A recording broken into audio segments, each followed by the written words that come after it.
Hello दोस्तों, result book में आपका स्वागत है। आज हमारा लेक्चर 2 है।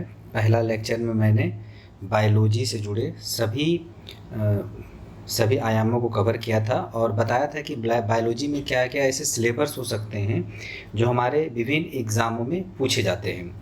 तो ये बायोलॉजी का दूसरा लेक्चर है और मैं फिर से बता दूं, कक्षा 6 से कक्षा 12 तक सभी एनसीईआरटी जो बायोलॉजी के एनसीईआरटी है उसको कवर करेंगे और सभी एनसीईआरटी को टॉपिक वाइज कवर करेंगे। ठीक है, तो सब आज मेरा जो दूसरा लेक्चर है वो शुरू हो रहा है कोशिका एवं कोशिका संरचना से। ठीक है, तो 6 से लेकर 12 तक कोशिका और कोशिका की संरचना से जो भी आयाम कवर है 6 से लेकर 12 तक के बायोलॉजी में, उसे हमने पीपीटी में शामिल किया है। ठीक है, तो और एक बार फिर से बता दें कि ये जो मैं पढ़ाने वाला हूँ ये BPSC, UPSC, state PCS, SSC, railway, banking इत्यादि एग्ज़ाम के लिए बहुत सफिशिएंट है। इसके अलावा कुछ पढ़ने की ज़रूरत नहीं है। तो चलिए क्लास शुरू करते हैं। तो हम लोग क्या क्या पढ़ना है? कोशिका की खोज, कोशिका सिद्धांत, कोशिका के प्रकार और कोशिका की संरचना। तो सबसे पहले जानते हैं सेल क्या है, कोशिका क्या है। तो कोशिका क्या है? जीवों की संरचनात्मक क्रियात्मक इकाई है ना।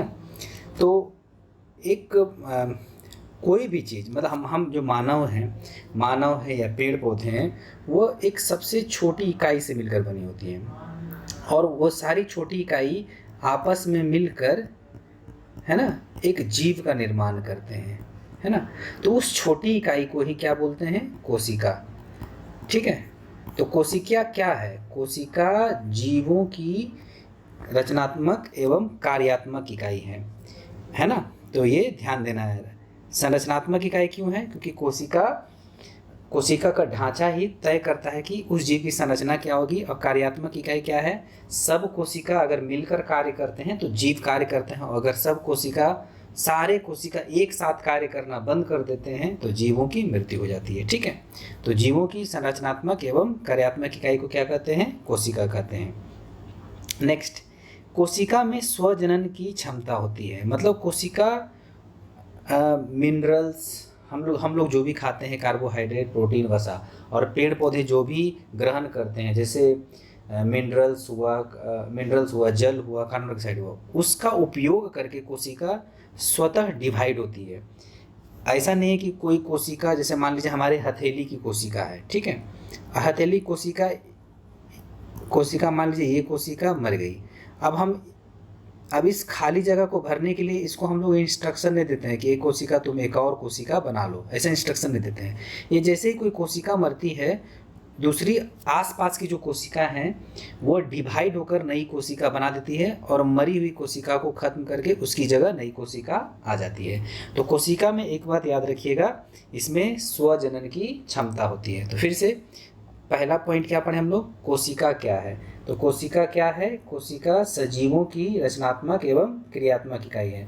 दूसरा क्या पढ़े? कोशिका में स्वजनन, सेल्फ रिप्रोडक्शन की क्षमता होती है। ठीक है, नेक्स्ट, कोशिका के अध्ययन को क्या कहते हैं? कोशिका के अध्ययन को साइटोलॉजी कहते हैं। जीव विज्ञान में एक अलग ही एक क्षेत्र है कोशिका का अध्ययन। तो एक पूरे कोशिका का अध्ययन करने से उस व्यक्ति को पीएचडी मिल जाता है। ठीक है, तो कोशिका के अध्ययन को जीव विज्ञान में किस शाखा में रखा गया है? साइटोलॉजी। कोशिका के अध्ययन को साइटोलॉजी कहते हैं। ये कभी कभी प्रश्न में आता है। तो तीसरा हमने क्या पढ़ा? साइटोलॉजी। तो फिर से कोशिका क्या है? सजीवों की रचनात्मक, क्योंकि सजीवों को बनाता है वो, और कार्यात्मक, सजीव की हर एक क्रिया को करने में कोशिका मदद करता है। तो सजीवों की रचनात्मक क्रियात्मक इकाई को क्या कहते हैं? कोशिका कहते हैं। दूसरा, कोशिका में स्वजनन की क्षमता होती है। तीसरा, कोशिका के अध्ययन को साइटोलॉजी कहते हैं। अब एक बात ध्यान देंगे कि कोशिका, जैसे मान लीजिए ये कोशिका है, ऊपर कोशिका झिल्ली है, ये जीवद्रव है, ये जीवद्रव है, ये माइटोकॉन्ड्रिया है,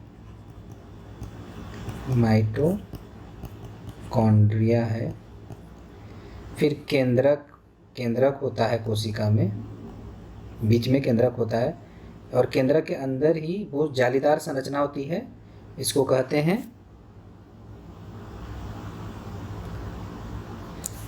हैं केंद्रक के अंदर ही क्या होता है, क्रोमोटिन जालिका। फिर केंद्रक के अंदर ही होता है केंद्रिका। फिर एक और होता है लाइसोसोम।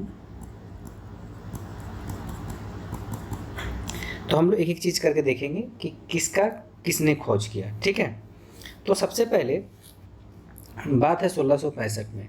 1665 में रॉबर्ट हुक आए और एक कार्क लिया। कार्क एक बोतल का ढक्कन होता है और उसका एक पतला काट कर उसको माइक्रोस्कोप में देखा। तो माइक्रोस्कोप में देखा तो उसे बहुत सारी जालीदार संरचना दिखाई दी। इस तरह से जालीदार संरचना दिखाई दी। इसी को रॉबर्ट हुक ने कोशिका कहा। लेकिन रॉबर्ट हुक ने मृत कोशिका की खोज की थी। कैसे, ये क्वेश्चन आता है। रॉबर्ट हुक ने क्या सजीव कोशिका की खोज की? नहीं, मृत कोशिका की। लेकिन सबसे पहले कोशिका की खोज किसने की? Robert Hooke. उसके बाद आए एंटोनी वॉन ल्यूवेनहॉक। ल्यूवेनहॉक ने जीवित कोशिका की खोज की, है ना, जीवित कोशिका की खोज। जीवित कोशिका की खोज किसने की? Antony von Leeuwenhoek. ठीक है, तो सबसे पहले प्रारंभिक कोशिका की खोज किसने की? Robert Hooke. तो रॉबर्ट हुक ने मृत कोशिका की खोज की और एंटोनियो वॉन ल्यूवेनहॉक ने क्या किया? बैक्टीरिया का सबसे पहले खोज किया था, है ना। तो वो जीवित कोशिका का क्वेश्चन इस तरह से देगा, कोशिका की सर्वप्रथम खोज रॉबर्ट हुक, जीवित कोशिका की सर्वप्रथम खोज एंटोनियो ल्यूवेनहॉक। ठीक है, फिर नेक्स्ट केंद्रक। ये जो बीच वाली केंद्रक दिख रही है, इस केंद्रक की खोज किसने की? Robert brown. कोशिका की खोज रॉबर्ट हुक, जीवित कोशिका की खोज एंटोनी वॉन ल्यूवेनहॉक और केंद्रक की खोज रॉबर्ट ब्राउन। फिर देख लेते हैं जीवद्रव। ये जो देख रहे हैं ये जीवद्रव है। जीवद्रव की खोज किसने की? पुरकिंजे। याद रखेंगे, पुरकिंजे ने जीवद्रव की खोज की। नेक्स्ट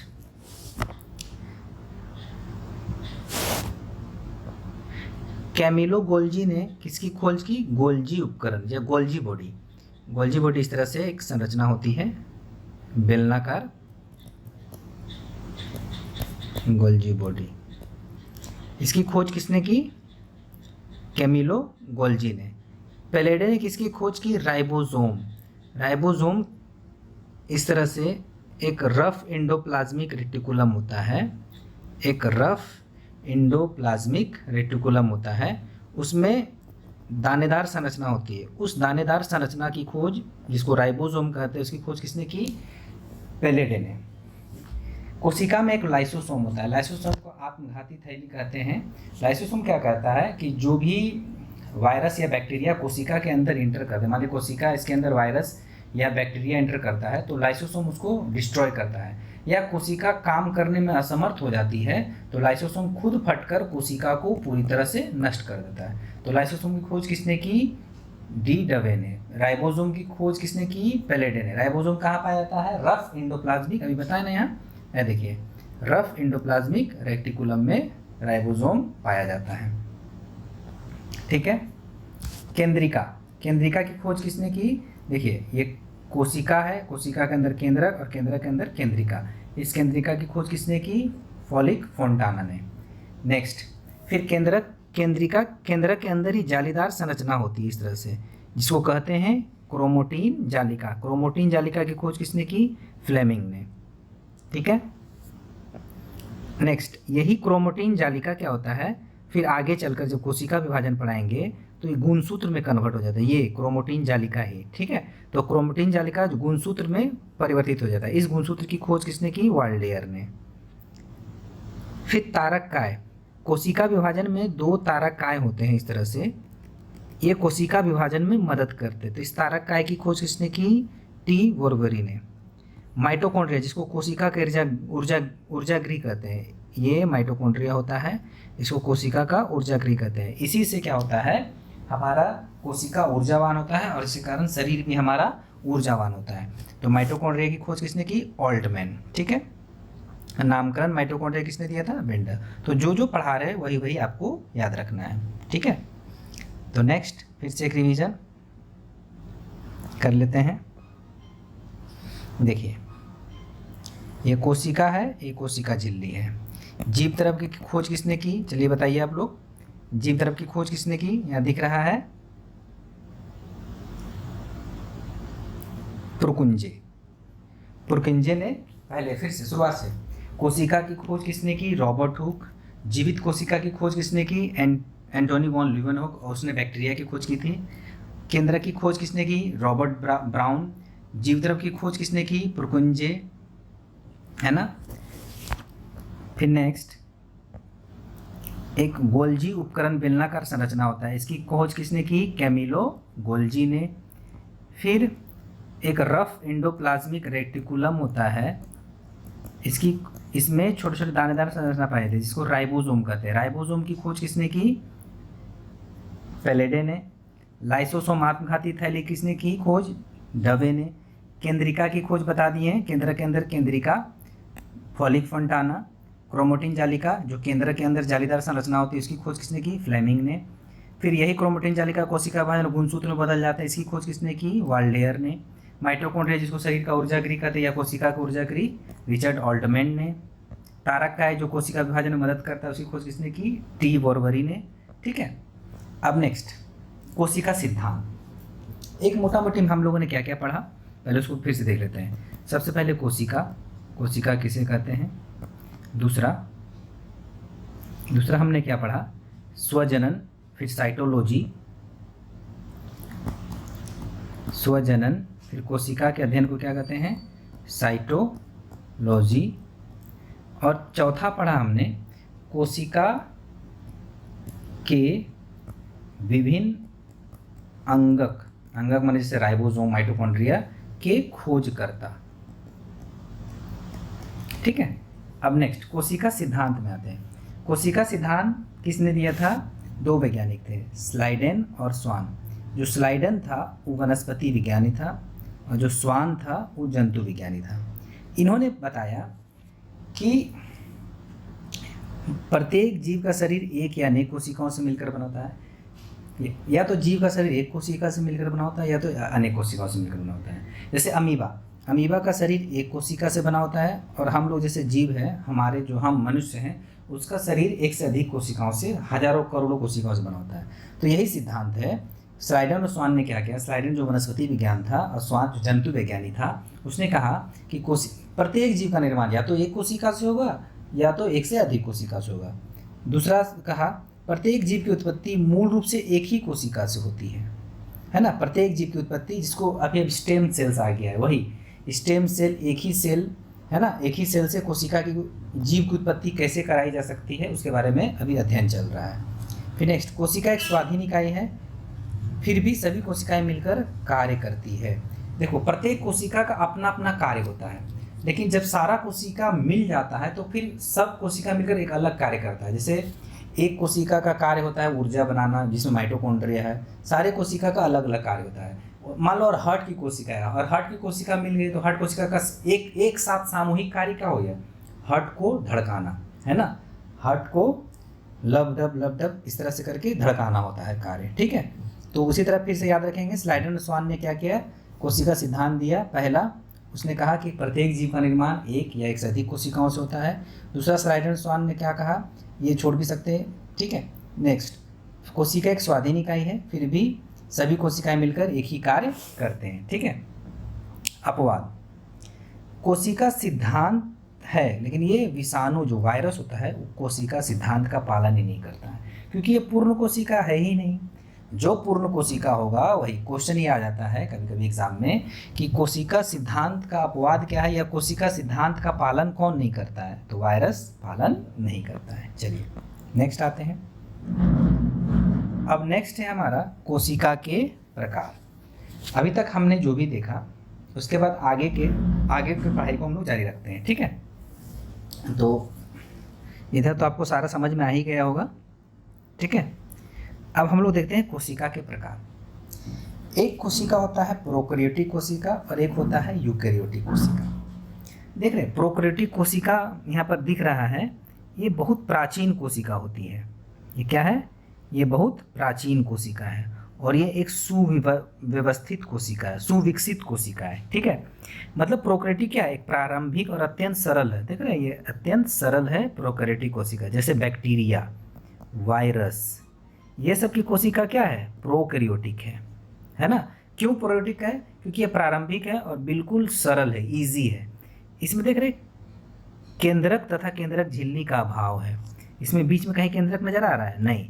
प्रोकैरियोटिक कोशिका में केंद्रक नहीं है तो केंद्रक झिल्ली भी नहीं होगा। लेकिन यूकैरियोटिक में आपको दिख रहा है बीच में, ये दिख रहा है यूकैरियोटिक में, ये आपको बीच में दिख रहा होगा केंद्रक भी है, और केंद्रक जब होगा तो उसको घेरने वाले केंद्रक झिल्ली भी होगा। तो सिंपल परिभाषा प्रोकैरियोटिक का क्या है कि यह प्रारंभिक और सरल संरचना वाली कोशिका है। इसमें केंद्रक और केंद्रक झिल्ली का अभाव होता है ना। और नेक्स्ट यूकैरियोटिक कोशिका क्या है? यह विकसित कोशिका है। ये प्राचीन है तो ये विकसित कोशिका है। इसमें केंद्रक और केंद्रक झिल्ली का पाया जाता है, इसलिए यह यूकैरियोटिक कोशिका है। सभी पौधे जंतु, वायरस, बैक्टीरिया को छोड़कर जितना भी है सब यूकैरियोटिक में आ जाएंगे, ठीक है। और कुछ कुछ है इसमें प्रोकैरियोटिक में, उसको हम आगे देखेंगे। अब प्रोकैरियोटिक और यूकैरियोटिक में अंतर देख लेते हैं। अभी मैंने बताया ये कैसा कोशिका है? प्रारंभिक। तो प्रारंभिक कोशिका है तो उसको आदिम कोशिका कहेंगे, और ये जो यूकैरियोटिक है ये विकसित कोशिका। दिख ही रहा है सारा अंग है, जैसे माइटोकॉन्ड्रिया है, लाइसोसोम है, गोल्जी बॉडी है ना, रफ इंडोप्लाज्मिक रेटिकुलम है, केंद्रिका है, तो ये विकसित ही होगा ना। तो यूकैरियोटिक कोशिका कैसी कोशिका है? विकसित कोशिका है। प्रोकैरियोटिक में देखिए बीच में केंद्रक है? नहीं है, तो केंद्रक नहीं पाया जाता है। इसमें पूर्ण केंद्रक पाया जाता है। जब केंद्रक नहीं पाया जाएगा तो केंद्रक झिल्ली भी नहीं पाया जाएगा, और केंद्रक के अंदर जो होता है उसको कहते हैं केंद्रिका, केंद्रिका भी नहीं पाया जाएगा। तो ना केंद्रक होता है ना केंद्रिका होता है, और केंद्रक को घेरने वाली ना केंद्रक होता है, देखिए ना केंद्रक होता है ना केंद्रिका होता है, और ना केंद्रक को घेरने वाली झिल्ली होती है, तो नहीं पाई जाती है। लेकिन इसमें केंद्रक कला और केंद्रिका पाई जाती है। इसमें राइबोसोम 70S पाया जाता है। 70S इसका एक माप होता है। इसमें छोटे छोटे राइबोसोम पाया जाता है, और इसका राइबोसोम थोड़ा बड़ा होता है, इसलिए इसको 80S कहते हैं, ठीक है। इसमें 80S राइबोसोम पाया जाता है। किसमें 80S राइबोसोम पाया जाता है? यूकैरियोटिक में। ऐसा क्वेश्चन आ जाता है। इसकी कोशिका भित्ति देखो, केंद्रक झिल्ली नहीं होता है। केंद्रक नहीं है अंदर में तो केंद्रक झिल्ली नहीं है, और केंद्रक झिल्ली नहीं है तो केंद्रक के अंदर क्या होता है? केंद्रिका भी नहीं है इसमें, है ना। लेकिन कोशिका को घेरने वाला, देख रहे हैं, ये कोशिका को घेरने वाली झिल्ली जो होती है बहुत पतली होती है, और इसका कोशिका को घेरने वाली झिल्ली क्या होती है? बहुत मोटी होती है।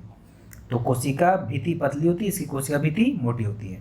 इसमें लैंगिक जनन होता है, नहीं होता है, सॉरी, इसमें लैंगिक जनन नहीं होता है। मान लो इसमें नर और मादा को मिलन आवश्यकता नहीं होता है, ये खुद ही क्या होता है? स्प्लिट होकर ये अलग कोशिका बन जाता है, ये अलग कोशिका बन जाता है, ठीक है। लेकिन यूकैरियोटिक कोशिका में लैंगिक जनन होता है। इसमें नर और मादा कोशिका का मिलना जरूरी है, ठीक है, इसको लैंगिक कहते हैं। इसमें केवल एक गुणसूत्र पाया जाता है, देख रहे हैं। अरे प्रोकैरियोटिक है, प्रारंभिक है, तो इसमें एक ही गुणसूत्र पाया जाएगा। इसमें एक से अधिक गुणसूत्र पाया जाता है। उदाहरण तो जानते हैं प्रोकैरियोटिक, मैंने बता दिया, जीवाणु, बैक्टीरिया, वायरस सभी। और इसमें सभी पेड़ पौधे और जंतु जो हम लोग हैं सभी यूकैरियोटिक में आते हैं। हम लोग तो एक कोशिका से, हम लोग आदिम कोशिका से तो नहीं ना बने हैं। हमारे हर कोशिका में केंद्रक और केंद्रक झिल्ली और केंद्रिका होता है, ठीक है। अब आगे, कोशिका के 3 मुख्य भाग घटक होते हैं, ठीक है। क्या क्या होते हैं? एक तो होता है कोशिका, और कोशिका को घेरने वाली झिल्ली, कोशिका झिल्ली जिसको कहते हैं, कोशिका झिल्ली। कोशिका के अंदर इस तरह से जेली जैसी संरचना पाई जाती है, जिसको कहते हैं कोशिका द्रव, कोशिका द्रव। और बीच में पाया जाता है केंद्रक। तो सबसे पहले पढ़ते हैं कोशिका झिल्ली, ठीक है।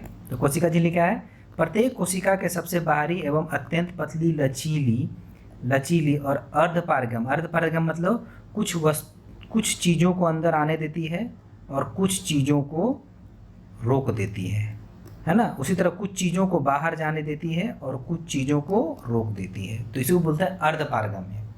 पारगम में नहीं, इसको क्या कहते हैं? अर्धपारगम। जैसे चाय छन्नी होता है, क्या उसमें चाय डालते हैं तो पूरा छन जाता है ना, और चाय पत्ती को रोक देता है, तो चाय छन्नी क्या हो गया? अर्धपारगम है। इसी तरह ये अर्धपारगम में है, ठीक है। इसमें यह मुख्य रूप से लिपिड और प्रोटीन का बना होता है। जो कोशिका झिल्ली होता है, ये जो कोशिका झिल्ली है, ये किससे बना होता है? लिपिड और प्रोटीन से, ठीक है।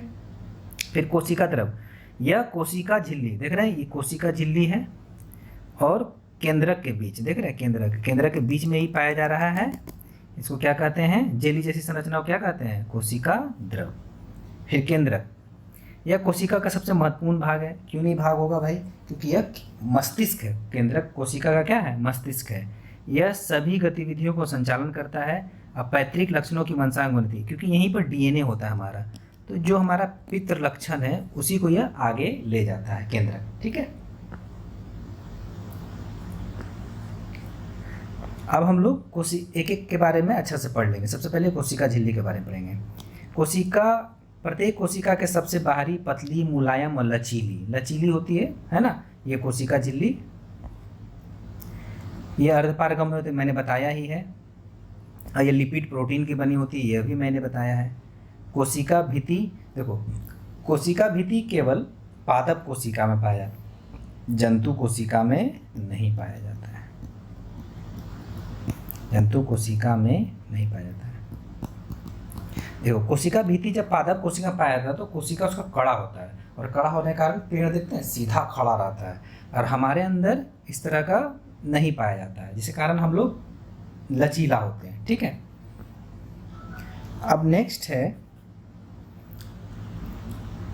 हाँ, कोशिका भित्ति सेलुलोज की बनी होती है, और सेलुलोज कैसा कार्बोहाइड्रेट है?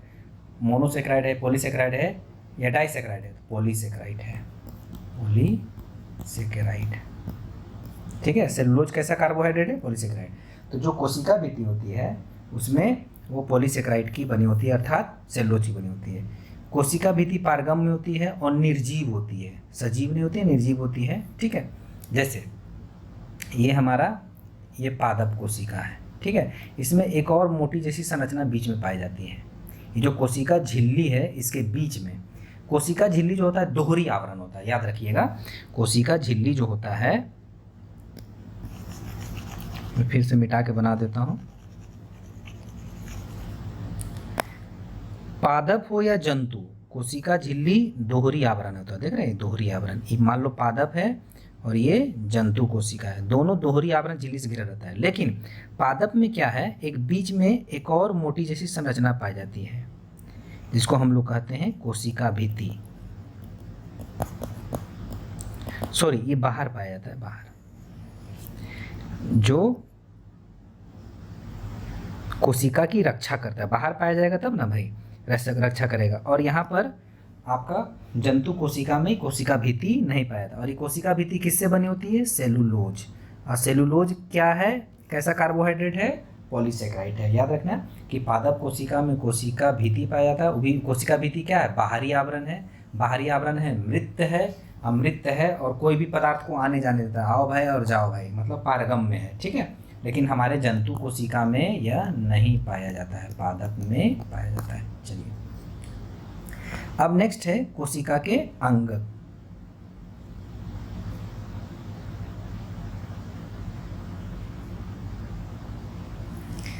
चलिए, नेक्स्ट है कोशिका के अंगक। अब कोशिका के अंगक के बारे में जानते हैं। देखिए,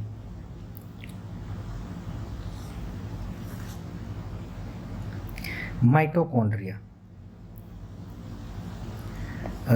एक्चुअली इसमें थोड़ा कम है। ठीक है, इसको हम अगले क्लास में बताएंगे।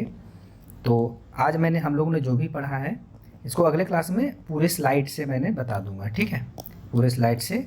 तो कोशिका के प्रमुख अंगक और कार्य बच गया, फिर आगे हो जाएगा कोशिका विभाजन। बस इसके बाद कोशिका विभाजन, इसके बाद ये पूरा टॉपिक आपका कंप्लीट। कोई भी एग्ज़ाम में इससे ज़्यादा बाहर नहीं पूछा जाएगा। तो चलिए एक बार रिवीजन कर लेते हैं। हम लोगों ने क्या पढ़ा? कोशिका एवं कोशिका संरचना। सबसे पहले पढ़ा कोशिका की परिभाषा, फिर कोशिका में स्वजनन की क्षमता, फिर कोशिका के अध्ययन को क्या कहते हैं? साइकोलॉजी। फिर कोशिका का इतिहास पढ़ें कि कोशिका की खोज किसने की? रॉबर्ट हुक ने। जीवित कोशिका की खोज किसने की? एंटोनी लेवेनहॉक ने। फिर केंद्रक की खोज किसने की? रॉबर्ट ब्राउन ने। जीवद्रव्य की खोज किसने की? पुरकंजे ने, है ना। फिर गोल्जी उपकरण की खोज किसने की? ये सब कोशिका के अंगक है। गोल्जी वर्डी ने। राइबोसोम की खोज किसने की? पैलेडे ने। लाइसोसोम की खोज ईवी ने।